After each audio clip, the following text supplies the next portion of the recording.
오늘도 좋은 날입니다.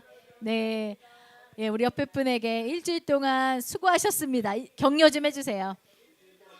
네, 진짜 수고하셨어요. 예, 세상에서 일하시고 또 전도하시느냐고 또 요즘같이 불경기 때 어려움 많죠. 예, 견디시느냐고 수고하셨습니다. 예, 오늘 본문은요. 출애굽기 2장 11절입니다. 출애굽기 2장 11절에서 15절. 출애굽기 2장 11절에서 15절 말씀입니다.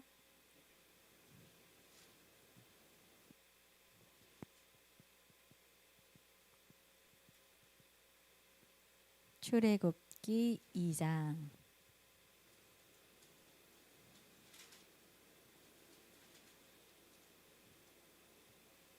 예, 11절에서 15절 합독하시겠습니다.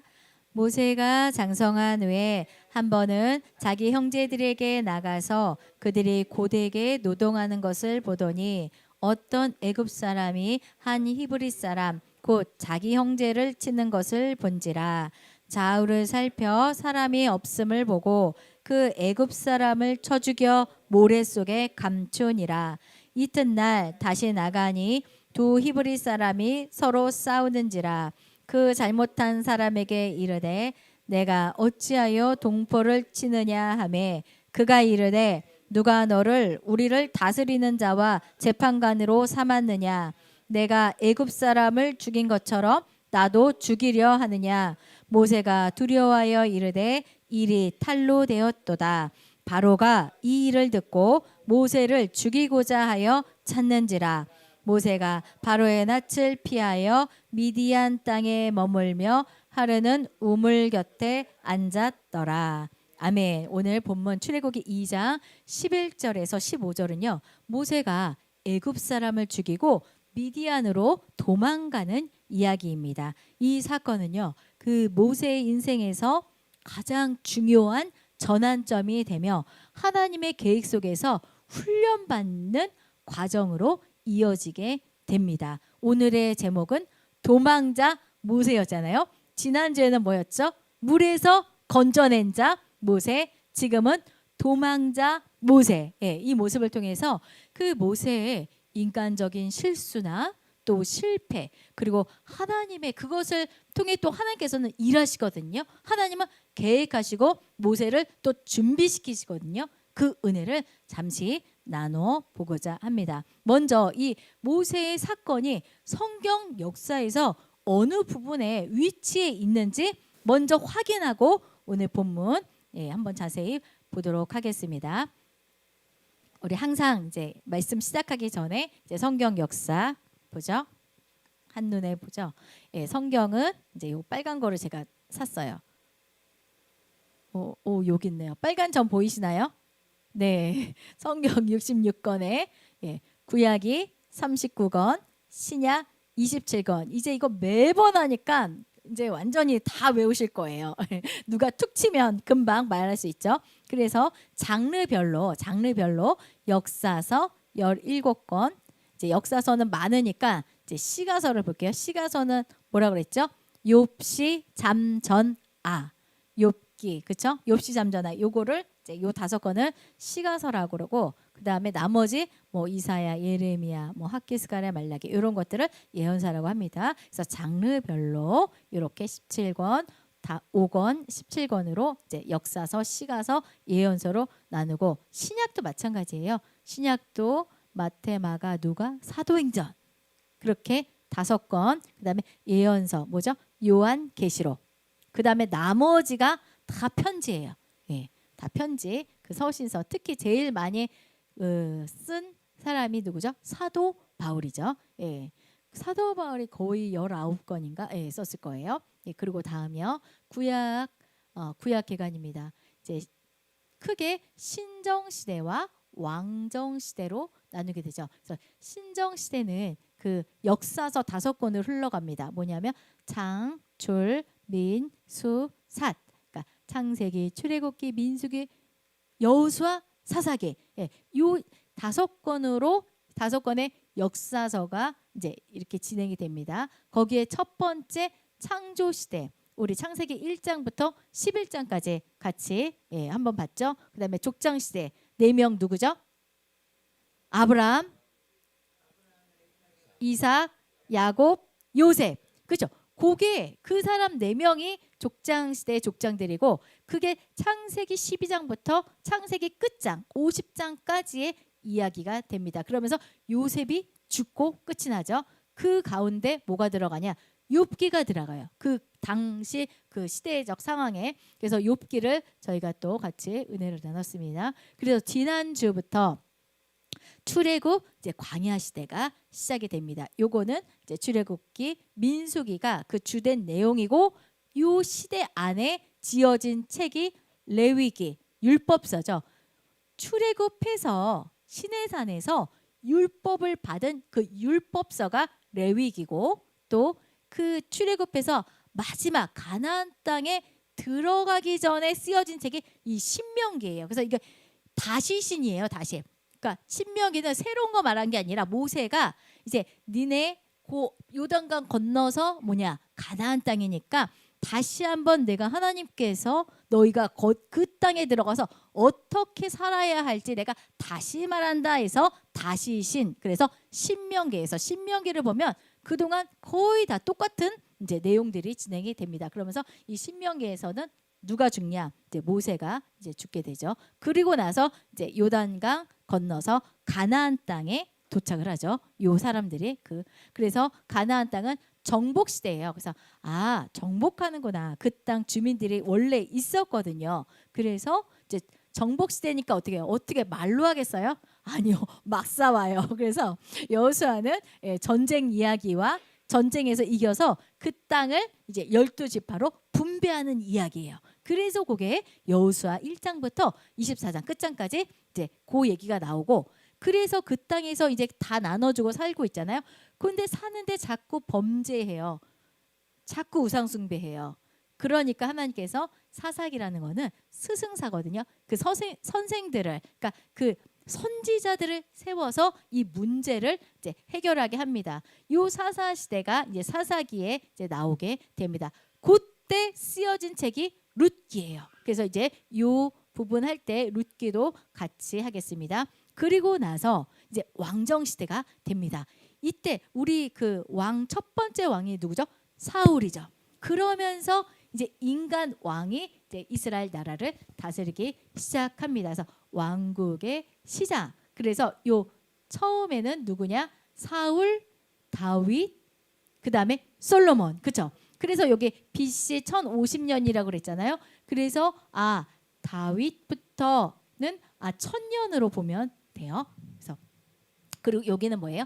2090년이라고 그랬죠. 예수님 오시기 전에 기원전 족장 시대가 누구죠? 아브라함이죠. 그래서 아브라함은 예수님 오기 전 2000년. 그다음에 여기 다윗은 예수님 오기 전 1000년. 이렇게 큰 기준으로 세워놓고 성경을 읽으면 아주 이해가 잘 됩니다. 그래서 이 왕국의 그 3명이 사울, 다윗, 솔로몬이잖아요. 그래서 요때 이제 그 지어진 요때 같이 만들어진 책이 뭐냐? 시편. 이거는 다윗의 시편이라거든요. 보통 이 시편 보면 다윗이 거의 지어졌어요. 그래서 시편, 아가서, 잠언, 전도서. 요거는 누구냐? 저자가 솔로몬이에요.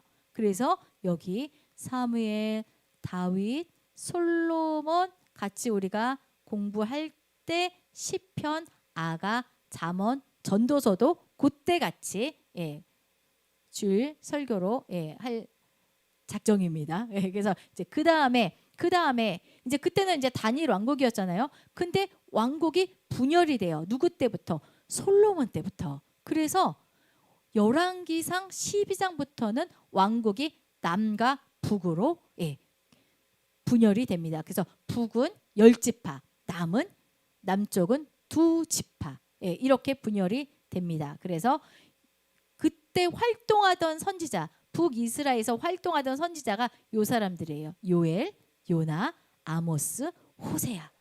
하도 우상 숭배를 많이 하니까 북지파에서 이 사람들이 북이스라엘을 향해서 예언을 하죠. 하나님 말씀 들으라고. 돌아오시오, 회개하시오. 근데 듣지 않아요. 그래서 이제 이 북의 10지파는 아수르에 의해서 멸망당해요. 그게 몇 년도냐? 예수님 오시기 전 722년이에요. 그래서 930년에 왕국이 분열되고 722년에 이제 남유다만 남게 됩니다. 그래서 남유다만 남았으니까 많은 선지자들이 예언하잖아요. 여기보다 훨씬 많아요. 이사야, 미가, 나훔, 스바냐, 예모, 예레미야 하면서 예레미야 눈물의 선지자잖아요. 울면서 이렇게 이제 호소하게 됩니다. 북이스라엘 보지 않았냐? 멸망한 거 보지 않았냐? 속히 돌아와라 했는데도 어때요? 네. 효과가 없었죠. 그래서 이제 남유다가 멸망한 후에 한 136년 정도 지나서 이제 바벨론으로 포로로 끌려가게 됩니다. 포로로 끌려갈 때요. 그때 다시 하겠지만 1차, 2차, 3차 포로로 갔대요. 그래서 1차 때 누가 끌려갔냐? 다니엘 선지자. 그다음에 2차 때 에스겔. 그렇죠. 그렇게 생각하시면 아주 이게 한눈에 들어옵니다. 그리고 이제 또 포로 귀환하잖아요. 이 포로 귀환 누가 이제 이스라엘 백성은 다시 자기네 그 땅으로 돌아가시오라고 공포한 사람이 누구죠? 페르시아의 고레스 왕이죠. 네. 그래서 이 페르시아의 고레스 왕이 이제 돌아가라고 공포를 하는 바람에 포로 귀환이 또 3차로 이루어지게 됩니다. 그 내용을 다루는 게 에스라, 느헤미야예요. 그리고 그때 학개, 스가랴, 말라기가 그 선지자들이 활동을 하죠. 이 사람들이 뭐예요? 이제 돌아왔으니까 이스라엘이 폐허가 됐으니까 빨리 다시 성전 회복하라는 거죠. 학개가 그러잖아요. 너희 집만 짓지 말고 얼른 빨리 나무에다가 성전을 지어라. 이렇게 이제 권면하는 게 학개, 스가랴, 말라기 이제 그 말이고 여기에 이제 역대상, 역대하가 이제 들어가는데 이게 이제 역대상, 역대하를 읽어보면요. 열왕기상, 열왕기하랑 내용이 비슷해요. 그러나 역대상, 역대하는 에스라라는 이제 선지자가 이제 그거를 기록을 했는데 이제 포로에서 돌아왔잖아요. 그때 너희 조상들이 이랬어. 너희 조상들은 이렇게 위대한 사람들이야라는 것을 다시 한번 고취시키기 위해 그동안 70년을 이방 땅에서 살았으니까 역사적인 부분들이 많이 해이해졌잖아요.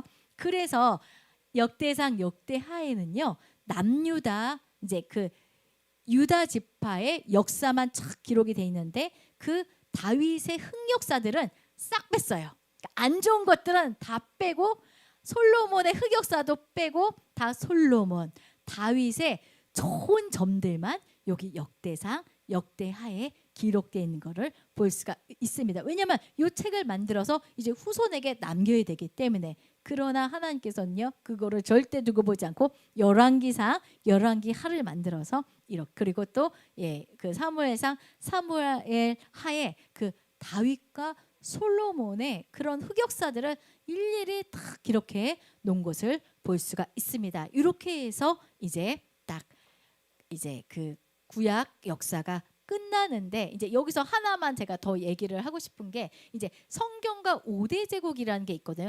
이 성경과 그 세계의 역사랑 밀접하게 관련된 제국이 있어요. 여기서 이제 남유다만 남았다 그랬잖아요.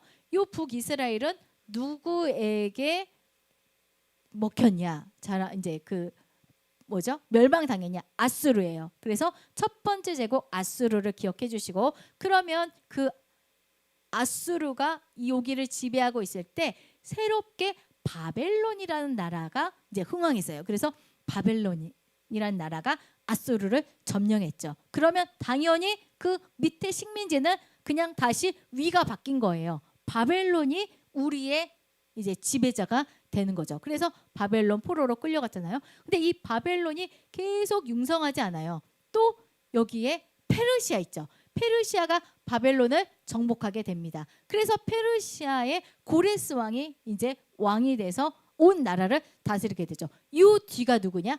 그리스예요. 그리스의 알렉산더 대왕. 그 다음에 누구냐? 로마예요. 그 로마가 통치하던 시기에 예수님이 탄생한 거죠. 그래서 여기서부터 보면 이제 이제 북이스라엘은 아수르에 의해서 무너졌구나. 그다음에 여기는 아수르를 정복한 바벨론이 또 이스라엘 지역을 지배하게 되었구나. 그다음에 이제 또 페르시아, 여기서는 성경에는 바사왕이라고 하거든요. 예, 바사왕이 이스라엘을 지배하게 되었구나. 그 이유는 성경의 기록은 없지만 알렉산더 대왕, 그리스가 지배했고 또 로마가 그리스를 점령했구나. 그리고 그 로마 시대에 와서 예수님이 탄생하고 그 다음에 바울이 그 로마에서 만들어 놓은 그 도로를 통해서 그 법을 통해서 복음이 선포되고 그 법을 인용해서 뭐 사망의 법, 생명의 법 이런 법 얘기가 되게 많이 나오거든요. 그게 다 로마의 그 영향을 받았기 때문에 그렇게 이어진 겁니다. 그래서 이제 오늘은 어디냐? 너무 이제 많이 갔는데 이제 출애굽 광야 시대에 지난주에는 모세가 어떻게 버려졌는지 그리고 공주에게 입양이 되었고 40년 동안 이제 살다가 이제 40세에 자기 정체성을 이제 확인하게 됩니다. 그래서 오늘 우리가 본문을 쫙 읽었는데요. 이 내용을 스데반, 그죠? 스데반, 그 신약의 스데반 집사가 순교하기 전에 그 사람들에게 쫙 이야기하는 게 있습니다. 그리고 먼저 이제 히브리서 한번 볼게요. 이 내용은요, 여기서만 끝나는 것이 아니라 히브리서에도 나오고 사도행전에도 나와요. 그래서 굉장히 이 부분이 중요합니다. 우리 히브리서 한번 11장 볼게요. 히브리서 11장 24절에서 26절이요.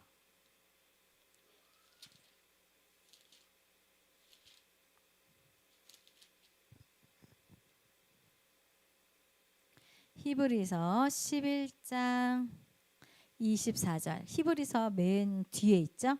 우리가 히브리, 야고보. 그래서 뒤에 쭉 보시면 히브리서 11장. 요거는 그 자막이 있어요. 제가 드린 거 자막. 11장 24절에서 26절 자막. 그래요? 없으면 말고. 네, 제가 아침에 카톡으로 드렸는데 11장 24절에서 26절. 요 사건에 대해서 히브리서는 어떻게 이야기하고 있는지 한번 같이 읽어보겠습니다. 믿음으로 모세는 장성하여 바로의 공주의 아들이라 칭함받기를 거절하고 도리어 하나님의 백성과 함께 고난받기를 잠시 죄악의 낙을 누리는 것보다 더 좋아하고 그리스도를 위하여 받는 수모를 애굽의 모든 보화보다 더 큰 재물로 여겼으니 이는 상 조심을 바라봄이라. 이렇게 공주의 아들이라 칭함을 거절하고 하나님의 백성과 함께 고난 받는 것을 자기가 선택했다라고 기록하고 있습니다. 이 사건이 히브리서에서는 이렇게 기록이 됐고요. 사도행전으로 한번 가볼게요. 그 앞으로 조금 이제 앞쪽으로 가보세요. 사도행전 행이라고 돼 있죠. 사도행전 7장이요. 이제 스데반 집사가 막 설교하고 나중에 죽잖아요. 돌에 맞아서. 그때 이제 스데반 집사가 뭐라고 설교를 했냐, 이 모세에 대해서 이렇게 설교를 합니다. 사도행전 7장이요.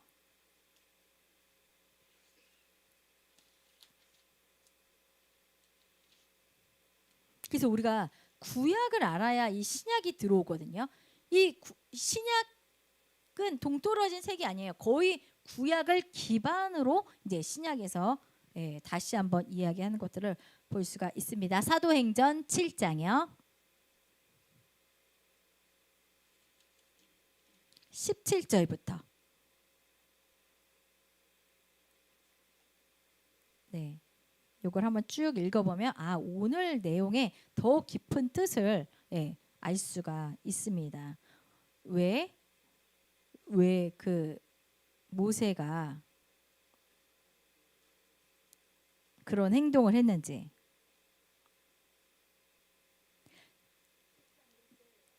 (17절) 그럼 창세기 15장도 있어요. 그거는 보세요. 이제 사도행전 7장 17절 이게 스데반이 이제 사람들 모아놓고 쭉 이야기하는 장면이에요. 이 얘기 다 끝나고 이제 스데반은 죽습니다. 17절 읽어보겠습니다. 하나님이 아브라함에게 약속하신 때가 가까움에 이스라엘 백성이 애굽에서 번성하여 많아졌더니 봐세요. 아브라함에게 약속하신 때 이게 언제죠? PPT 한번 볼게요. 창세기 15장에 약속하셨잖아요. 뭐라고 약속하셨는지 한번 보겠습니다. 창세기 15장.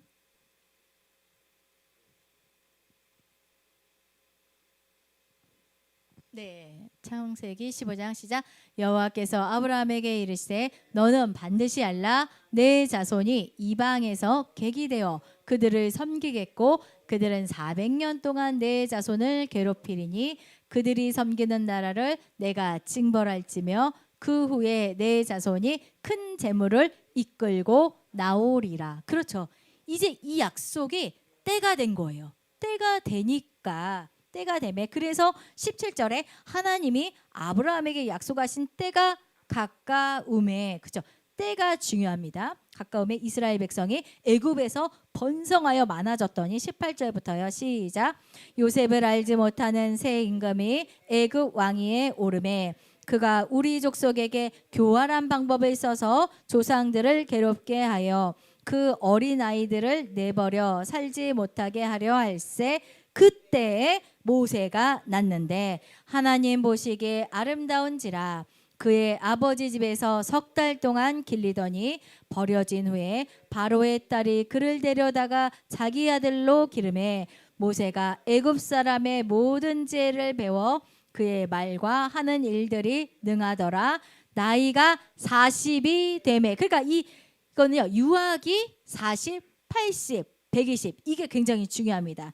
23절 다시요. 나이가 40이 되매 그 형제 이스라엘 자손을 돌볼 생각이 나더니 이스라엘 자손을 돌볼 생각이 났기 때문에 이런 행동이 나온 거예요. 예, 24절부터 읽겠습니다.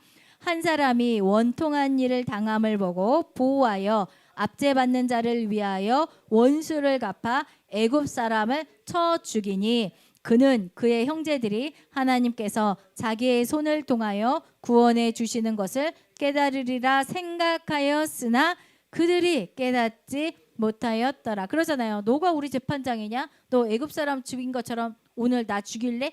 이렇게 히브리 사람들이 대드는 것을 볼 수가 있습니다. 26절이요. 이튿날 이스라엘 사람끼리 싸울 때에 모세가 와서 화해시키려 하여 이르되 너희는 형제인데 어찌 서로 해치느냐 하니 그 동물을 해치는 사람이 모세를 밀어뜨려 이르되 누가 너를 관리와 재판장으로 우리 위에 세웠느냐 내가 어제는 애굽 사람을 죽인과 같이 또 나를 죽이려 하느냐 하니 모세가 이 말 때문에 도주하여 미디안 땅에서 나그네 되어 거기서 아들 둘을 낳으니라. 그리고 30절 보니까요. 40년이 차매. 그렇죠. 이 40년을 찬 게 뭐죠? 40세에 그 사건 때문에 미디안으로 도망가서 40년 광야 생활하다가 40년 후에 그러니까 80세에 하나님께서 그 호렙산 가시나무 떨기나무에서 불꽃으로 그를 유인하고 그에게 이제 사명을 주시는 것을 볼 수가 있습니다. 다시 본문으로 올게요. 그래서 이 한 사건을 사도행전에서는 이렇게 말하고 히브리서에는 또 이렇게 해석하는 것을 볼 수가 있습니다. 다시 출애굽기 2장으로 오겠습니다. 출애굽기 2장 11절. 애굽의 왕궁에서 자랐지만요. 히브리인들의 그 고통을 보고 그들을 돕고 싶었어요. 그렇죠? 아까 사도행전 말처럼 11절 보니까 모세가 장성한 후에 한 번은 자기 형제들에게 나가서 그들이 고되게 노동한 것을 보더니 어떤 애굽 사람이 한 히브리 사람 곧 자기 형제를 치는 것을 본지라. 12절 보세요. 좌우를 살펴 사람이 없음을 보고 애굽 사람을 쳐 죽여 모래 속에 감추니라. 모세의 흑역사예요. 모세가 요것 때문에 미디안으로 도망가서 40년 동안 하나님께 훈련받는 것을 볼 수가 있습니다. 우리가 모세는 막 그 출애굽의 지도자, 뭐 하나님과 얼굴을 대면한 자, 막 이렇게만 생각하는데 모세도요 정말로 그 유아기 때 그 바로의 유아 살인의 그 주인공으로 죽을 뻔한 그 사건이 있었고, 또 40세 이제 자기가 좀 뭔가 좀 해보려고 그러는 거예요. 자기 민족을 뭔가 좀 도와주려고 했는데 사람을 죽이기까지 한 겁니다. 그래서 좌우를 살폈다는 것은 모세가 그때까지 하나님을 보지 않고 사람들만 봤다는 거죠. 우리는 그 코람데오라는 말이 있습니다. 혹시 요거 그 있나요? 자막에? 네. 요거는 이제 자막이네. 코람데오라고 라틴어로 이제 우리가 이제 코람데오 많이 들어보셨을 거예요. 우리 교회 다니신 분들은 많이 들어보셨어요. 코람데오는 하나님 앞에서 하나님의 면전에서라는 라틴어입니다. 그래서 그 의미는 우리는 항상 하나님 앞에서 살아가고 있다. 그리고 하나님이 어디에서나 우리를 보고 계신다는 의미입니다. 그래서 우리는 예수님을 믿고 따르는 삶은 어떤 삶? 코람데오의 삶. 그리고 하나님 앞에서 어떻게 살아가야 될까요? 정직하게, 그리고 죄를 숨기지 않고 회개하며 하나님과 함께 동행하는 삶, 그런 코람데오의 삶을 사시는 저와 여러분이 되실 줄 믿습니다. 모세는요 좌우를 살피고 아무도 없어서 얼른 살인을 저질러 버렸어요. 근데 그걸 누가 보고 계시냐? 하나님이 보고 계셨고 또 히브리인들이 보고 있는 것을 볼 수가 있습니다. 그래서 하나님께서는요 언제 어디서든, 제가 아까 묵도시를 얘기했을 때 우리가 바다 끝에 거할지라도 거기서도 하나님께서는 우리를 보고 계시다. 왜냐, 우리는 하나님의 형상으로 지어진 하나님의 자녀들이기 때문에. 요 그 근거되는 말씀 시편 말씀이랑 그것도 있죠. 네, 우리 다윗의 시예요. 다윗의 큰 범죄를 했잖아요. 그때 이제 다윗의 이제 고백입니다. 같이 읽어보겠습니다. 여호와여, 주께서 나를 살펴보셨으므로 나를 아시나이다. 주께서 내가 앉고 일어섬을 아시고 멀리서도 나의 생각을 밝히 아시오며 나의 모든 길과 내가 눕는 것을 살펴보셨으므로 나의 모든 행위를 익히 아시오니 여호와여, 내 혀의 말을 알지 못하는 것이 하나도 없으시니이다. 네, 그리고 다음이요. 그리고 욥도 이렇게 하죠. 그렇죠. 온 땅에 욥이라 불리는 사람이 있었는데 그 사람은 온전하고 정직하여 하나님을 경외하며 악에서 떠난 자더라. 이렇게 하나님께서는요 욥이란 사람을 집중해서 보시고 다윗이라는 사람을 집중해서 보시고 오늘 모세와 같은 사람도 집중해서 보시고 하나님의 형상으로 만들어진 오늘 저와 여러분도 집중하여 보시는 것을 기억하시기를 바랍니다. 그래서 우리 옆에 분에게 코람데오로 삽시다. 네, 맞습니다. 코람데오로 삽시다. 그래서 오늘 우리 하나 또 배웠죠. 코람데오, 하나님 앞에서. 예. 그래서 14절 볼게요. 14절. 그가 이르되 누가 너를 우리를 다스리는 자와 재판관으로 삼았느냐? 내가 애굽 사람 죽인 것처럼 나도 죽이려느냐? 이렇게 히브리인들이 대드는 것을 볼 수가 있습니다. 그래서 모세가 두려워하여 이르되 일이 탈로 되었구나라고 이제 속으로 이야기합니다. 그래서 이제 일이 이제 온 왕궁에 밝혀지게 됐어요. 그래서 바로 왕이 이 일을 듣고 모세를 죽이고자 하여 찾는지라. 모세가 바로의 낯을 피하여 미디안 땅에 머물며 이제 미디안 땅으로 도주하게 됩니다. 그래서 모세는요 뭔가 자기가 막 해보려고 그랬어요. 자기가 힘이 있었잖아요. 이집트의 왕자였어요. 지식이 있었잖아요. 그리고 뛰어난 교육을 받아서요. 스스로 뭔가 좀 해보려고 그러고 했지만 그것은 하나님의 때가 아니라 모세의 그냥 자기의 열정이었던 거죠. 그래서 하나님께서는 그거를 용납하지 않으시고 모세를 어때요? 생뚱맞게 미디안 땅으로 보내셔서 40년을 살게 하시는 것을 볼 수가 있습니다. 그 모세는요 왕자로 간 게 아니에요. 도망자로 갔고요. 그 땅에서는 이 웬 히브리인이 왔어요? 그냥 이방인일 뿐이죠. 그리고 실패자로 굉장히 실망했겠죠. 아, 나는 아닌가 보다. 아, 나는 지도자로서의 그 역할을 하나님께서 안 주셨구나. 이제 이게 완전히 우리는 다 알지만 미세래요. 모세가 40년 후에 이제 그 이스라엘 백성을 이끌 지도자라는 것은 우리는 알지만 책을 읽었기 때문에 모세는 몰랐거든요. 그러니까 얼마나 실망하고 그냥 나는 끝이구나. 나는 그냥 목동으로 살아야지 하면서 미디안 땅에 가서 그냥 애 둘 낳고 그냥 양치면서 살고 있었습니다. 근데요, 뭐 모세가 하나님을 막 그 사모하면서 때를 기다리고 이러지 않았어요. 어떤 걸 보면 아냐면 이스라엘 백성들은 8일 만에 아이를 낳으면 8일 만에 할례 의식을 하잖아요. 근데 모세는요 할례 의식을 안 시켰어요. 자기 아들한테.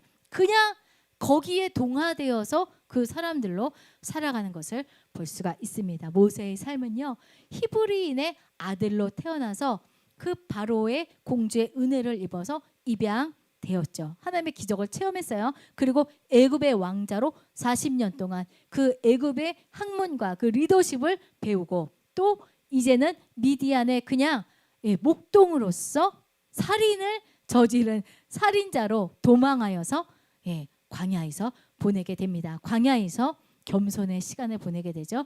인내의 시간을 보내게 되죠. 아무것도 아닌 자로 살게 됩니다. 그 이후에 40년이 지나니까 80세에 하나님께서 그를 불렀을 때는 이제 힘이 빠졌어요. 이제 왕자도 아니에요. 지식도 없어요. 뭐 누구를 다스려요? 양떼만 치지 양떼를 다스리겠습니까? 아무것도 아닌 자로 힘을 하나님께서 확 빼신 다음에 이제 어때요? 이스라엘 백성을 너가 이끌어라. 이렇게 아무것도 할 수 없는 자에게 하나님의 은혜로 할 수 있도록 힘 빼는 작업을 40년 동안 하시는 것을 볼 수가 있습니다. 그러므로요 우리의 인생도 마찬가지예요. 굉장한 굴곡이 있지 않습니까? 그래서 실패했다고 끝나는 것이 아니라 우리의 잘못과 모세도 살인자예요. 그 다윗도 그렇고요. 흑역사 없는 사람이 거의 없어요. 이삭만 없는 것 같아요. 그래서 제가 이제 그 배우자 기도할 때 이제 이삭을 놓고 기도했거든요. 실수가 없는 사람은 없어요. 이제 기록만 안 됐겠지. 있었겠죠. 그 사람도. 그래서 실수도 하나님 앞에 맡기고 회개하고 또 나면 또 시간이 지나면 다시 우리를 하나님께서 부르시고 모세처럼 다시 한번 기회를 주시고 사명을 주실 줄 믿습니다. 그 광야의 시간은요 실수의 시간은 그냥 훈련의 시간이다 하면서 어때요? 욥도 그냥 인내했잖아요. 그러니까 우리의 인생에서도 그 광야 40년을 인내하고 또 우리 옆에 분들이 광야를 걷고 있구나라는 것을 우리가 알잖아요. 저 사람 광야 걷고 있네. 그때 우리가 서로 기도해주며 위로해주는 게 우리의 사명인 줄 믿으시기를 바랍니다. 오늘 말씀을 생각하면서 하나님 혹시 우리가 지금 광야 가운데 걷고 있습니까? 우리를 붙잡아 주시고 여전히 우리를 지켜보시는 그 하나님을 믿게 하시고 모세처럼 좌우를 살피는 것이 아니라 하나님과의 관계, 호람대오의 삶을 살 수 있도록 우리 주여 삼창하고 기도하겠습니다. 주여, 주여, 주여.